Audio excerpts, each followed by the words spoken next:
Hey guys, welcome back to Witch Baby Wednesdays. Today we are doing the very last installment of the 8-part series on the 7 Hermetic Principles. So if you want to know all about the principle of gender, keep watching. One day I'll be a queen with a kingdom all for me, and I'll cherish everything as I drop to my knees, cause I know how dark it could be. I'll always. Hey guys, Darian here from Darian Empire. Welcome back. If you are new here, welcome. Make sure you subscribe to this channel if you want to get more witchy, metaphysical, magical videos just like this one and many more. Go check out my channel. I have tons and tons and tons of videos on improving your life, your mind, becoming the master of your own mind, and lots about universal law. Make sure you stick around to the end of this video because I will be pulling a couple of tarot cards and doing a reading at the end of this. It does not have a date stamp on it, so it doesn't matter when you're watching this. It still pertains to you. So this, as I said in the intro, is an 8-part series. This is the last part of the 8-part series. The very first we did an overall of the 7 Hermetic Principles, and then we dove deep into each and every one of them. Now, what I'm providing for you here in these videos, these are YouTube videos. Of course, I would suggest you read something like the Kybalion or any other books that are actually on the subject to understand this stuff for yourself. But what I'm sort of teaching here in these videos is how you can apply these and how these principles apply to your own magical practice and your own life, which are pretty much are exactly the same thing, right? So your magical practice has everything to do with your life, and it's why you do it, and vice versa. So these philosophies that I've read up on are from the Kybalion. This looks a little bit different. This is like a different edition. So I'm just going to read right from the book on the principle of gender. Gender is in everything. Everything has its masculine and feminine principles. Gender manifests on all planes. So, what I first want to invite you to do when we're talking about this principle of gender is throw out everything you think you know about what gender means, because we're not necessarily talking about society. No. Let me reframe that. We are not talking about society's idea of what it means to be a man and a woman. Now, in society, men, the male form, people who identify both physically and mentally as a male, and the female form, people who identify as physically as the female, they are representing the masculine and the feminine aspects of really all that is. Now, in transgender people and gender fluid people, they're also more representing both in the physical form, right? So what's most important is that we know every single thing has masculine and feminine. Now, again, throw out what you think it means to be a man or a woman. That's not what we're talking about. It's the masculine and feminine aspects of everything, okay? When we're thinking traditionally about feminine aspects, we think more about creative type of things. We think more about Empress energy from the tarot deck. So when we generally think about the feminine aspects of something, we think about the moon is correlated with the feminine, or we think about the goddess energy, right? The god and the goddess are both aspects of the all, of God. The female tends to be, the female is the one that is impregnated with anything, right? Impregnated with ideas, impregnated with seeds of newness, actually impregnated with new life, and it's sort of birthed through the feminine, right? So Mother Nature, it's why we call the earth is a goddess, right? Because she is fertile, right? She's fertile with newness and freshness and life. The masculine side of things is much more linear. It's much more thinking about sort of pulling back that bow and arrow and directing your energy somewhere. So it's also a protective energy, right? So it stands to protect the feminine. In another one of the videos that we did here in this series, I talked about sort of being the queen and then allowing the masculine side of you, if you are a female, if you're identified female, allowing the masculine side of you to make solid boundaries, to protect the sacred feminine, right? So in a lot of ways, the masculine's job is to protect the feminine, but also to direct the feminine, because without the masculine, the feminine is just kind of flowing all over the place. No aim, no direction, you know, kind of love in life, but not really creating, right? So if you even think about that on a physical form, women need the male aspect to penetrate, to direct energy. The female is the receiver and the male is the director, right? The penetrator. In more ways than one, you see this all throughout nature. And we have to have both of these aspects in order for creation to come to be. We must have both of these aspects. It's just not possible. We must have both of these aspects in order to create life, to create anything. Now, that does not mean as a woman you need to have a man. That's not what that means. It means that the feminine aspect of you needs the masculine aspect of you in order to actually make something happen, right? Those two need to collide. They need to collaborate. And really, the masculine needs to sort of penetrate the feminine side of you in order to, those two need to really cooperate together in order to make something really beautiful, really balanced. Nature does this all the time. We do this in our own nature, right? As we actually give birth, right? We do this in our own nature, but on a mental scale, we've really twisted things up. And so that's really what this book, The Kybalion, goes into a lot deeper, is not just the principle of gender, how it is represented in the physical world, but the principle of mental gender. Now, this is what I'm really talking about.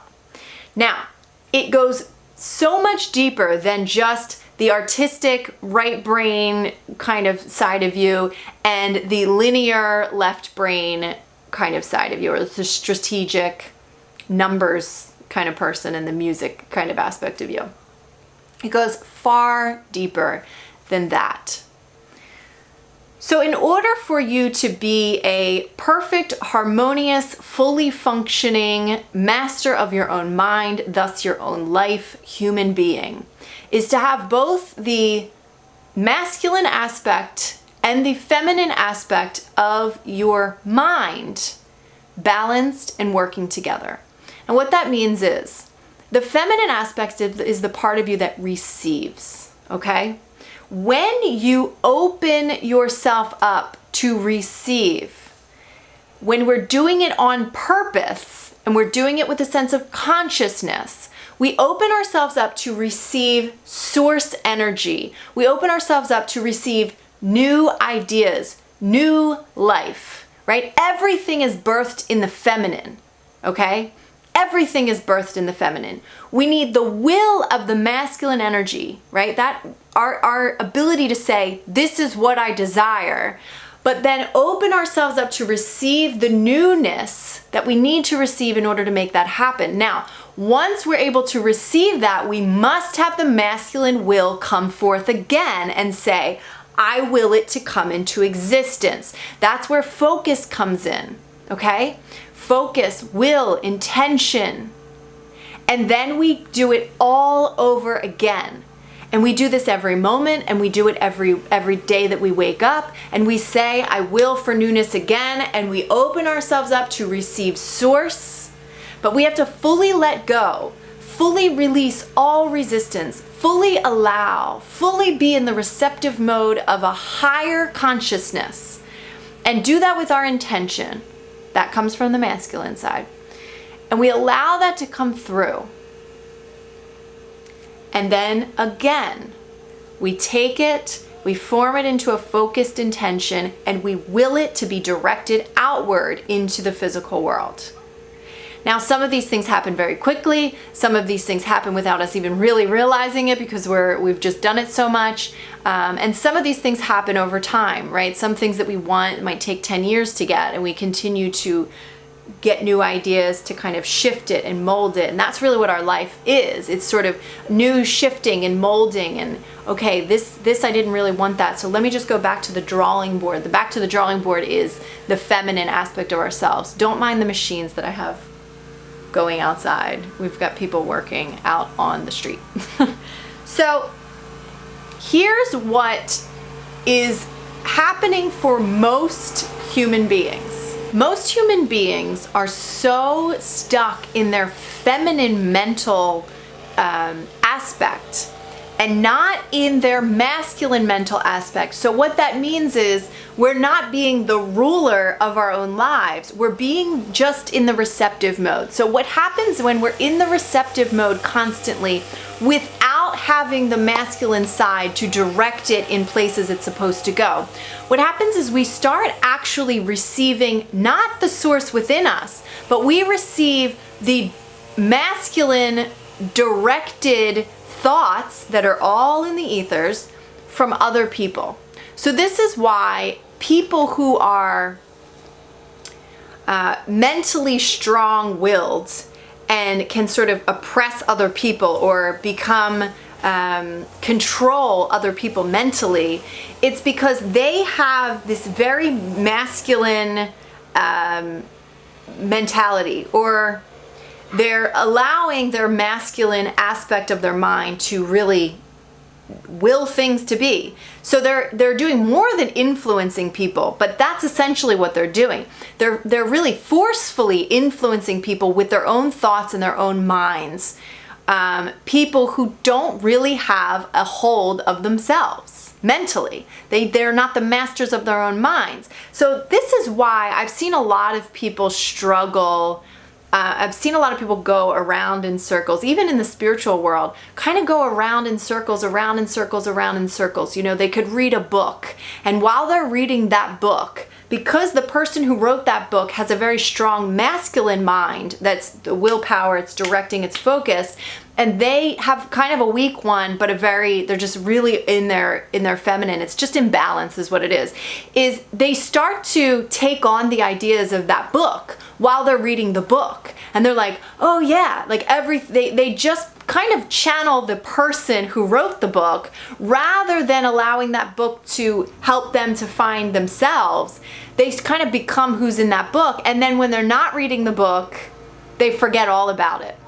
Or they continue to go to pay for all of these expensive retreats and things like that, and things to change your life, and they spend all this money, and they're great while they're there, but as soon as they leave, they lose it all, because these people have a very weak will system and willpower. And it's not that they don't have the ability to strengthen their willpower, it's that they're just simply not taking control and focusing and saying, this is mine, this is what I want, this is what I'm clear on, this is what I'm focused on, and this is where I'm putting my attention, and this is what I'm choosing to create. And that automatically forces it, when you have your own desires, it automatically forces the source within you to come through the feminine aspect. So, you know, I've seen a lot of people in definitely the spiritual community, but all over the place. You know, kids are very easily influenced because they're taught that they aren't the masters of their own minds and their own lives, really. And so we can really put a lot of power in their hands when we say you have the power to think what you want to think and think for yourself. So it's why a lot of people don't have a sense of themselves. A lot of times, you know, we think that it's really the entire society, the whole of society is really brainwashed by this one structured belief system. We think that we want the big house and the money and the marriage, but are we really thinking for ourselves? it is not possible for all of us to want the exact same thing to look the exact same way. It's just not, like, source would not have that be that way. And so, you know, that's why somebody like me, not to be like I'm all high and mighty, but somebody like me who's constantly trying to direct my own energy, make my own choices, harness my own power, and connect to source, my life looks very different than your average sort of what society says I should be doing, right? So I'm 34 years old. I've never been married. I've really never come close to coming married. I don't even know if I ever will get married. I'm a single mom of 2 kids, and I'm an entrepreneur, and that is not what society tells me I'm supposed to be. You know what I mean? And it looks very different. And I'm a musician. You know, I've worked in a lot of male-dominated industries and positions, right? And so society says I shouldn't be that way. So we see that. We also see a lot of people, like I've seen some people, when they start to follow a new person, they start to kind of channel that other person, right? They start to channel the people that they look up to. It's like they want to be just like them.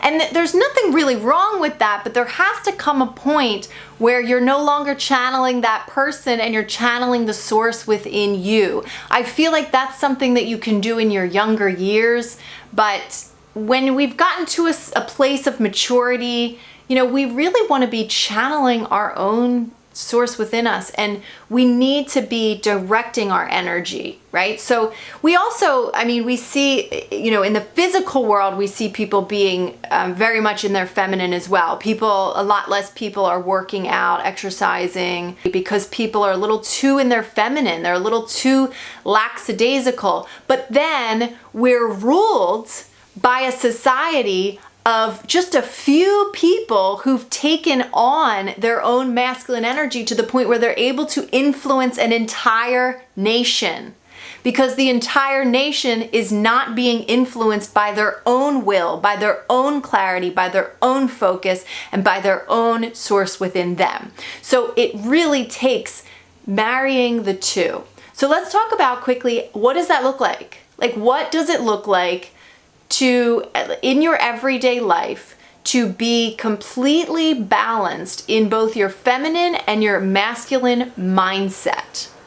So for me, what it would look like is waking up every single day and completely letting go everything that I think about myself, everything that I think about life, almost like erasing the world. Completely let it go. That's all masculine stuff. That's all. I've decided that this is the way the world is, right?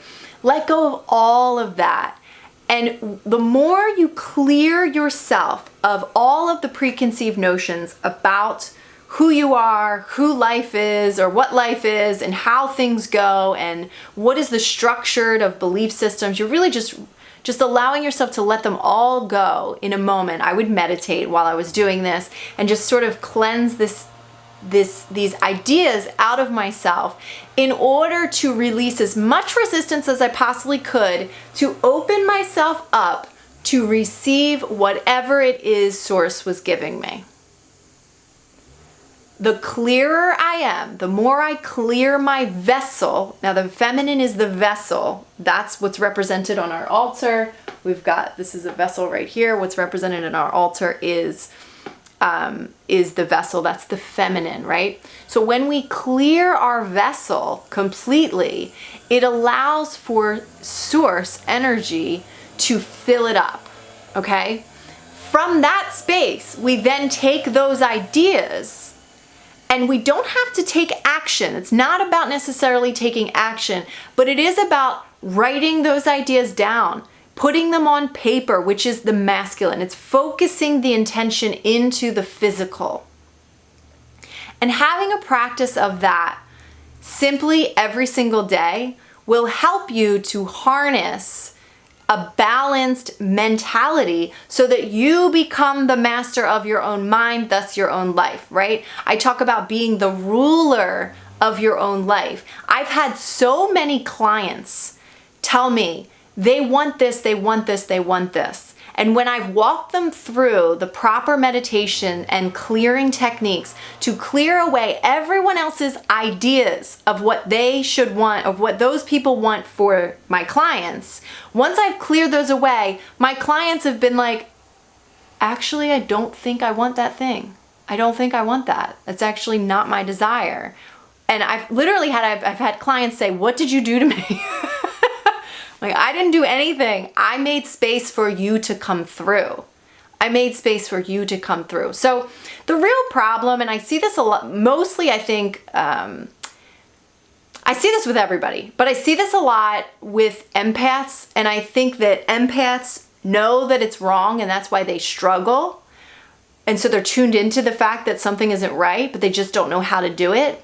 And the fact of the matter is, most people are so tuned in to the world around them that they're not tuned in, and that's what they're receiving. Their feminine aspect of themselves is receiving the world around them, what's already been regurgitated, what already is, that they're not receiving source energy, which is always producing new original content, right? So I mean, really, that's both literally and figuratively speaking. I've had a lot of people just come to me and say, like, it overwhelms them how creative I am, how much new content I can come up with. And I have never ever had an issue coming up with new content, and that is because I tune into source. Source is an infinite resource for new content, new ideas, originality, for what the world really needs, for what could come, the new world that we want to create, it's not here. It's here. It's coming from source. Okay? So that is the principle of gender. I think that is probably the most exciting. I mean, the book for me could not have ended on a better note as far as I'm concerned.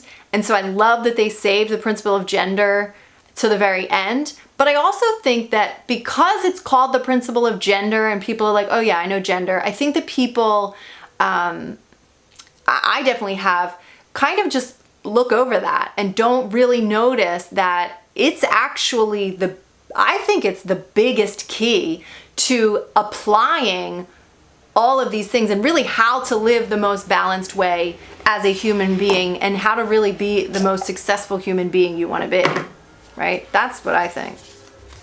But what do I know? Okay, so let's pull a card.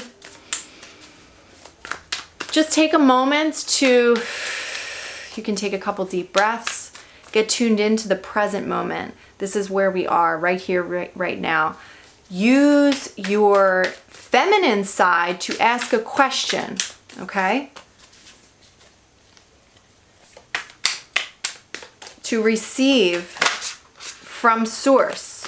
You can set the intention with your masculine side and you can say, this is what I desire. How can I make that happen? Or whatever your question is, right? Or you can say a prayer before you do a question. You can say, thank you, source, for telling me exactly what I need to know right here, right now. That's masculine energy. Do you feel if you tune into that question, thank you, source, for telling me, showing me exactly what I need to know right here, right now, in this moment. I am grounding that. I'm solidifying it. There's a focus that has to occur when I ask that question with purpose, with intention. That's the masculine side. Feel what that feels like. Start to practice what it feels like to be in your masculine and your feminine. When you're in your feminine, you're listening. You're tuning into I'm kind of like always up here. I'm like, okay, what is this? Do I see a color? I see the color yellow. And what actually is that? Is the flower? I see a daisy, right? Like and I'm trying to form it. It's like putting a puzzle piece together. You don't have all the pieces. You got to gather the pieces, right? So it's really about opening, listening. So you're going to ask your question with intention, and then you're going to open yourself to receive the answer. And I'm going to say, as the reader, I'm going to say source, and I'm going to actually use both my feminine and masculine side. I'm going to say source. I ask that you speak through me. That's me marrying both my feminine, because I'm opening myself up and I'm allowing whatever is to be focused and directed out. I ask that you speak through me to whomever needs to hear this message clearly and concisely. Please give me the right words to speak. Show me these clear images I need to see, and allow me to feel the essence and the energy without any wonkiness, just with crystal clear energy.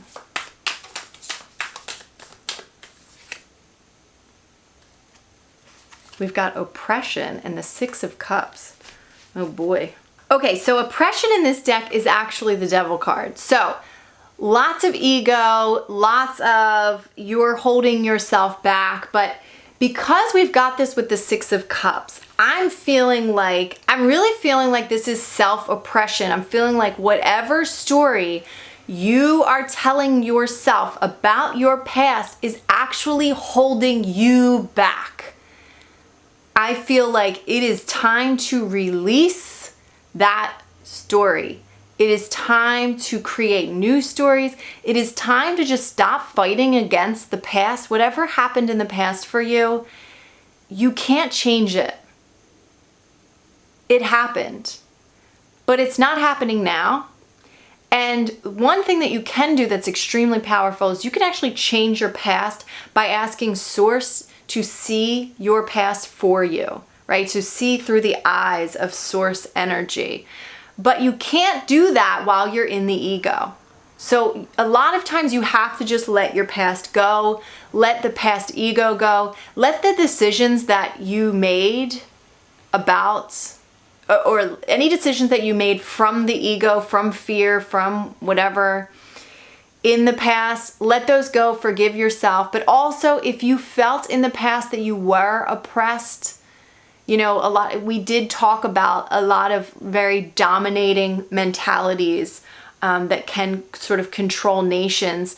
So that can be a bit much. And even if they're not oppressive people, even if they are sort of uplifting people, there are uplifting people that we can listen to, and sometimes we're listening so much to them that we don't really have a voice for ourselves, and then we start to become dependent on them to feel uplifted, right?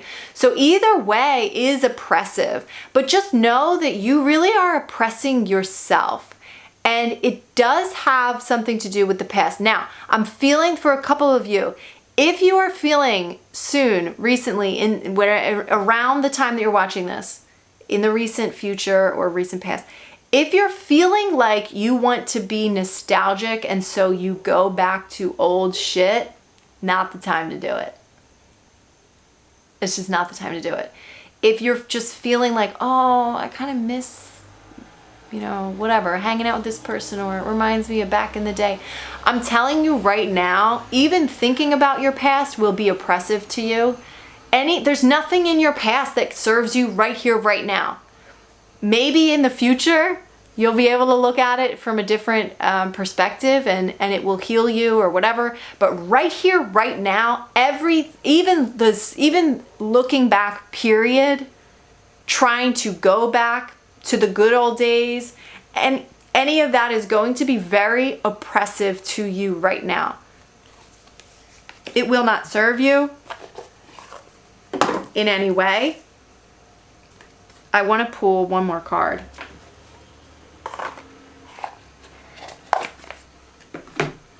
So we pulled the King of Cups. For some reason, I'm feeling like those cups, that vessel that we talked about earlier, it's time to free yourself from, what I'm seeing is he's holding these cups. I don't know if you can see here, but he's got these two cups that he's holding. It's these two vessels. It looks just like this. He's holding these vessels, both in his hands. And I'm seeing like air come through and just wash everything in these vessels away to the point where you feel freedom.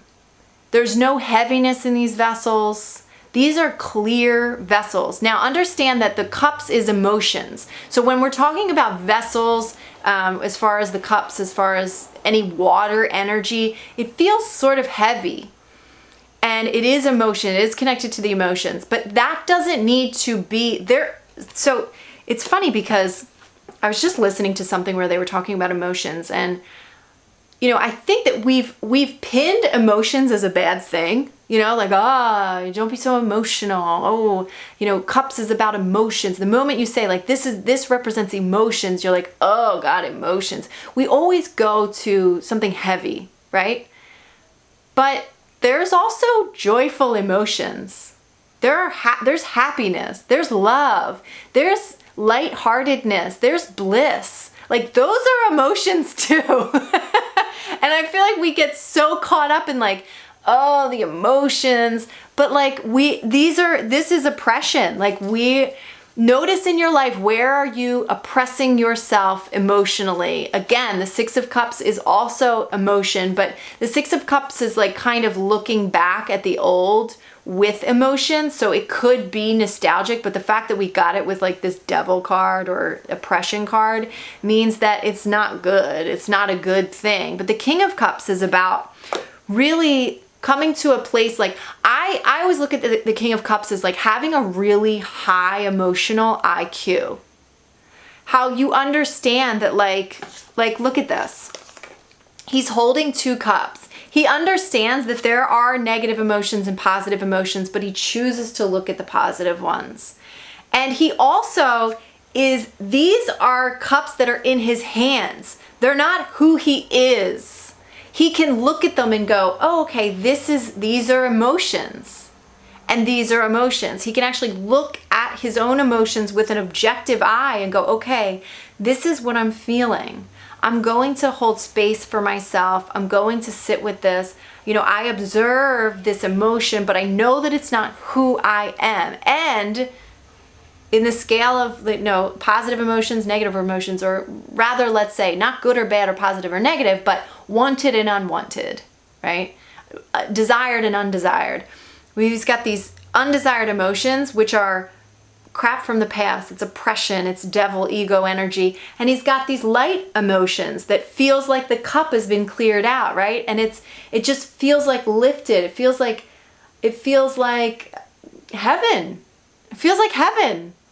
And this feels like mucky waters and he chooses to look here, but also to honor both of those. He's like, I hold you both in my hand. I honor all of my emotions, but I choose to focus on these ones, right? And so that's really the outcome of, I'm glad I pulled that last card. That's really the outcome of, don't look at the past. There's nothing, don't try to suppress your past.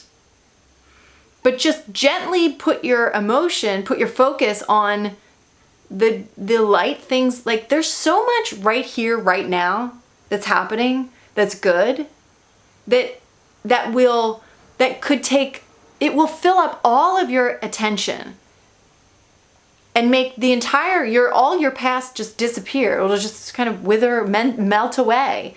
And, there's no need to look at the past. There really is no need to look at the past. So just know that. I know that that's going to come as a very different message for a lot of you, depending on where you are in your life. I think that could contradict some things for some people, maybe doing some healing stuff. But just know, you really don't have to look back into your past. And if there is a time that the source within you wants you to shift your perspective about your past, then the source within you will give you that message when it's time for that message to come up, right? But like the heaviness, let it go. Just let it go. All right? All right, guys, thank you so much for watching. That is it. That is part 8, the final of the series for the 7 Hermetic Principles. Thank you so much for being here with me. If you miss any of them, make sure you go back and watch them. This will help. This is the foundation. You now have a foundation for your entire magical practice, right? You will understand so much more why magic works, how magic works, and why I've definitely gotten into it, and why there are so many millions of people that are witches and magicians and whatever they identify as. So definitely some core stuff, foundational work when it comes to magic. So go enjoy that. Definitely go check out my Freedom Friday series. That is literally hundreds of videos on how to free yourself and live your dreams, how to shift your mindset and your perspective on pretty much everything, especially traumatic, heavy, oppressive experiences, and to be able to find the lightheartedness in really everything, as I've been able to do in my own personal life. All right, thank you guys so much for watching. I thank you guys so much for those of you who've been with me for a long time, bearing with me and bearing witness to my own personal evolution. I know I've shared some personal things a couple months ago. I will share some more personal things. My entire life and spiritual path and practice and business, because that is really the creation and the manifestation of my own spiritual path. It has evolved greatly, and it's definitely in a transition period, we could say. I'm definitely in a transition period. And so I'm grateful to all of you for being with me along this as I figure myself out and figure out what I am now becoming and what I have already become. It's a beautiful journey, and I try my best to be as authentic as I possibly can, because if I'm going to be a spiritual leader of any kind or an inspirer of any kind, what I want to show especially is the rawness and the realness of life, which in my hopes is to give you permission to be as messy and all over the place as you are, if you are, and that's okay. And it's okay to not really know. It's okay to not know where you are. And sometimes, if you've been following me for a while, you know that there have definitely been moments where I was just like on point and I knew what I was doing and I had it, and I was very, very clear on who I was and where I was going. And that's really shifted a lot.